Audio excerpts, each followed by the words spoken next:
It's good. Welcome back to the Narc Slayer channel. I got a good one for you today. I live in Little Rock, Arkansas, and so I was driving down Cantrell today, and we had a tornado come through Little Rock about a year ago. And a year later, you can still see the devastation and the effects from that tornado. So I started thinking about it, and I was thinking about narcissism, and I was thinking about, how a narcissist is kind of like a tornado ripping through your life, and they don't care about the path of destruction that they leave behind. But then it occurred to me that it's not just as bad as a tornado, narcissism. Narcissism is not just as bad as a tornado. It's actually worse than a tornado. It's actually like a tsunami first, an earthquake, a tsunami, and then a tornado is the final catastrophe. So you got a trifecta going on there. That's what being in a narcissistic abusive relationship is like. And they leave a path of destruction everywhere they go with everybody that they know. And the covert narcissist, if you're an empath, let me tell you something.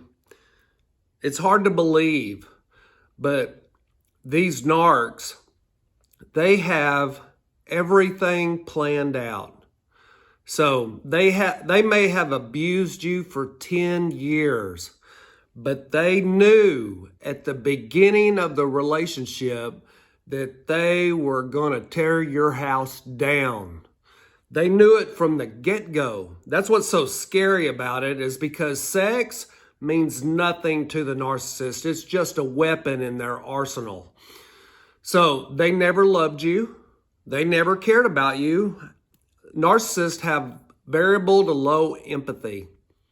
They don't care about anything or anybody else. They live in a fantasy world and they only think about themselves. So I tell you what it's like being in a narcissistic abusive relationship. It's like you are excited about this vacation that you're going to go on. And you're packing and you're talking about all the good times that you're going to have. You've got your money. You've got your bags packed. You're excited. You're with your loved one who's a narcissist, but you don't know they're a narcissist yet, but you're about to find out when you go on vacation with them. And by vacation, I mean a relationship with them. When you enter into the relationship with you, they love bomb you and they mirror your empathy back to you. That's how they get you. That's how they sink their claws into you, is because you think this person is worshiping you. You think this person adores you, that this person is the love of your life. That's what they want you to think, and that's how they get you. So you got your bags packed, you're having a good time, you go to the airport, you fly out, and I've seen these videos of tsunamis on YouTube, and what happens is you're out there on the beach with your toes in the sand, and everything is going great. You're having your little cocktails with the umbrella in them, the sun is shining. Everything is wonderful. It's beautiful. And this could go on for 5 years. I mean, who knows? The euphoric stage could last who knows how long. In my case, it lasted like 4 or 5 years. And so then all of a sudden, there's a little trouble in paradise. There's an earthquake. You don't feel it, but it happens. And then all of a sudden, the sea line starts creeping out into the ocean. And so all this beautiful ocean water is being sucked out into the middle of the ocean. And you're sitting there dumbfounded. Like, what the hell is happening? This is our vacation. I paid for this sucker. And now all of a sudden the water is being sucked out to sea. And what you don't know, but the narcissist knows, that there is a tsunami coming. And they sit there and they watch you squirm. And they love to see your feelings hurt. They love to see you scared. They love to see you petrified. They want you to be afraid because they get off on it. It is narcissistic supply to them. When you're afraid, when they downgraded you and devalued you and minimized you and invalidated you, they love it. They get off on it. So the water is being pulled out to sea, and all of a sudden here comes this big gigantic wave. And it crashes over your umbrella drinks and your chairs, and it crashes through your hotel, and it crashes into the city, and it takes everything out with it. Cars, everything that you have brought on that vacation, gone. But it ain't over yet. No, it's not over. Because once that tsunami goes back in and pulls all your shit out into the sea, then to add insult to injury, here comes a tornado.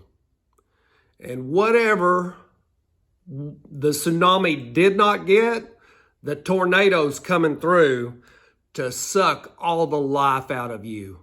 They're going to suck all your money, all your emotions. They're going to suck all your psychological and mental energy out of you. They want you to commit suicide. They want you to die because that would give them no greater pleasure than if you committed suicide, if you died, because then they would be able to say, look, I told you how crazy that person was. See, they were off their rocker. That's why I had to. See, the narcissist plays the victim. They constantly have a grudge and they play like they're the victim. They're the innocent one in this, knowing good and well that they con you. They are a con artist, and they knew from the get-go that you are an empathic person and they could sell you on love. And they did it, and it worked. And it worked well. And they took everything from you. Your family, your friends. They tried to take your business. They took your money. They took everything. And they don't look back. They don't care about the devastation that they left in their wake. They're happy. They're proud of their work. They are proud that they took you down, that they demolished you, because it makes them feel superior, because they want to dominate and victimize you.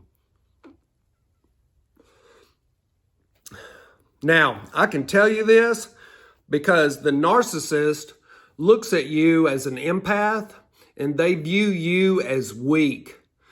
So there's a movie I like called The Equalizer with Denzel Washington, and there's a scene in there where the criminal asked Denzel Washington's character what he sees when he looks at him. And he says that when he looks at the equalizer, he says, this is the narcissist speaking, the narcissistic character. They look at you like you're a piece of lint or a little bottle cap. You're just an object that is in their way that they are going to pick up and discard and throw you away. You're just an object. You mean nothing to them. But you think that they're your everything. How stupid were you? You weren't stupid. You're an empath and you're a lover to the core. And you love deep. And that's never going to change. You are a caregiver. And that is never going to change, and it's a good thing. It's a good thing in this world to be a caregiver, but you got to understand and know that there are people out there, demonic forces inside of a human living being that are coming to destroy you. They could be your family members. They could be your wives, your husbands, your girlfriends, your moms, your dads, your grandparents. They want to destroy you. And I tell you how I know this is because my mom is a narcissist, and she didn't care. It's all about her. And the narcissist, you wonder why a narcissist has children? Well, I'm going to tell you why they have children. Is because they view their children as an extension of themselves.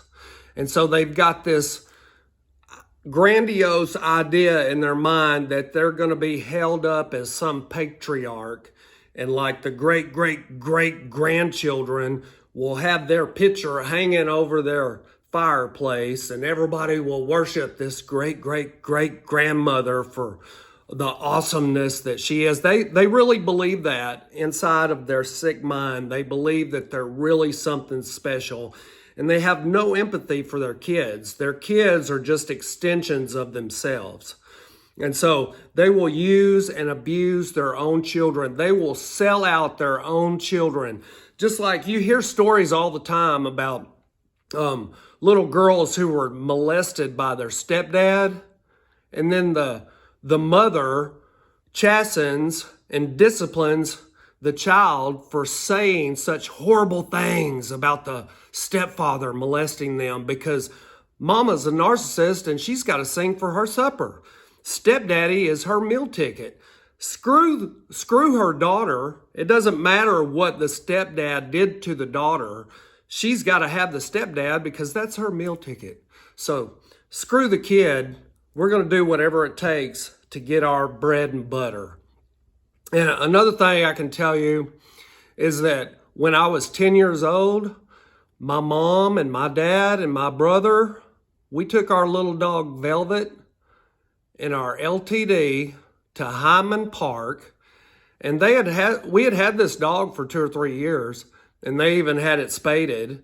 And they dropped Velvet off at Hyman Park, and then we drove off in the LTD. Me and my brother, he was probably 7 or 8 years old. I was 10.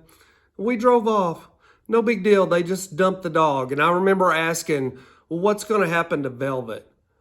And I remember them saying, oh, somebody will find her and take care of her.